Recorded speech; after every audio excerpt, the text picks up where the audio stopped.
আসসালামু আলাইকুম everyone, hopefully সবাই ভালো আছেন। অনেকদিন পর ভিডিও নিয়ে আসলাম। তাণ্ডবের টিজার চলে আসছে, এখন জাস্ট দেখবো এন্ড রিয়াকশন দিব আর বিস্তারিত আলোচনা করব। সো চলেন স্ক্রিনে। আকস্মিকভাবে দেশের আবহাওয়ায় আমূল পরিবর্তন সংঘটিত হয়েছে। আজ দেশ জুড়ে ভয়াবহ দুর্যোগের সমূহ সম্ভাবনা রয়েছে। দেশের সব পুলিশ স্টেশনকে 10 নম্বর মহাবিপদ সংকেত দেখাতে বলা হয়েছে। সমগ্র দেশের তাপমাত্রা এবং বাতাসের গতিবেগ আজ অস্বাভাবিক রকম ভয়ঙ্কর। সমগ্র দেশবাসীকে তাই আজ যে যেখানে অবস্থান করছেন সেখানেই অবস্থান করতে অনুরোধ জানানো যাচ্ছে। ও মাই গড,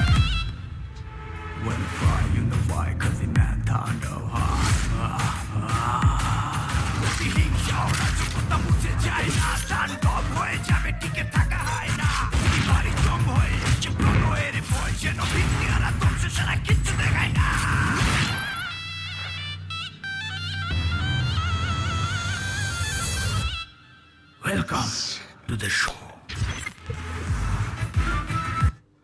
ভাই এটার গল্প আমি একটু পরে বলতেছি। Iconic style. যেখানে যায় তুফানে তুলে যায় বিস্ফোরণ দানব একজন শেতান যেখানে যায় ঝঞ্ঝা উঠে যায় ধ্বংসকারী দানব একজন শেতান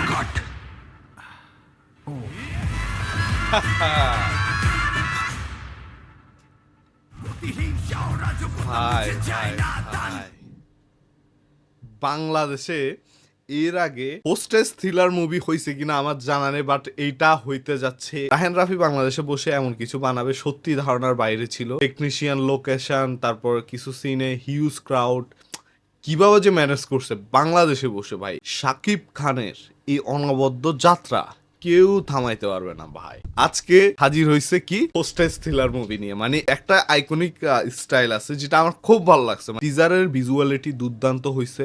আর একটা কথা বলেনি, এটা কিন্তু মেড ইন বাংলাদেশ, কারণ এটার মেজরিটি শুট হয়েছে বাংলাদেশে। মুভিটার একটা পোর্শন তারা শ্রীলঙ্কাতে শুট করবে আমরা ইতিমধ্যে জানি, আর সেটা স্ক্রিন প্লেতে আরো গ্র্যান্ডার যোগ করবে। আর কালার টোনটা একটু ডার্ক থিম ব্যবহার করা হয়েছে, যেটা আমরা পূর্বে সুরঙ্গ দেখেছিলাম। আসলে এই টাইপের গল্পে এইরকম কালার গ্রেডিংটা খুব যায় এরকম কালার টোন মানে একদম পারফেক্টলি হয়। আর সিনেমাটোগ্রাফি টিজার লেভেলে দুর্দান্ত লাগছে আমার কাছে। আর আমাদের দেশের যে কোয়ালিটি সিনেমাটোগ্রাফি আছে, আমরা পূর্বে ভালো সিনেমাটোগ্রাফি দেখছি হাওয়া, সুরঙ্গে, তুফানে, কিন্তু এইবারে তাণ্ডবে একদম ক্লাসি সিনেমাটোগ্রাফি দেখতে পাইলাম, যেটা আমার কাছে খুবই খুবই ভালো লাগছে। কালার, প্লট আর সিনেমাটোগ্রাফির কম্বিনেশন, মুভির ভিজুয়াল অ্যাস্থেটিক দারুণ আসছে ভাই। আর টিজারে যে বিজিএম দেখছি রে ভাই, পুরো কিলার লেভেল। ওভারঅল টিজার টপ নস, কিন্তু এটা বরবাদের মতো বড় স্কেলের মুভি হইলেও ওই রকম মাসালা মুভি না।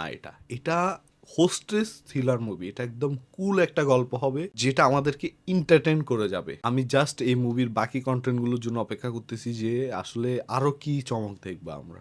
আমরা অলরেডি যে একটা ঢেউ পাইলাম, আরো কিছু বাকি আছে, আরো বেশি কিছু বাকি আছে। সো আজকে এ পর্যন্ত, আল্লাহ হাফেজ।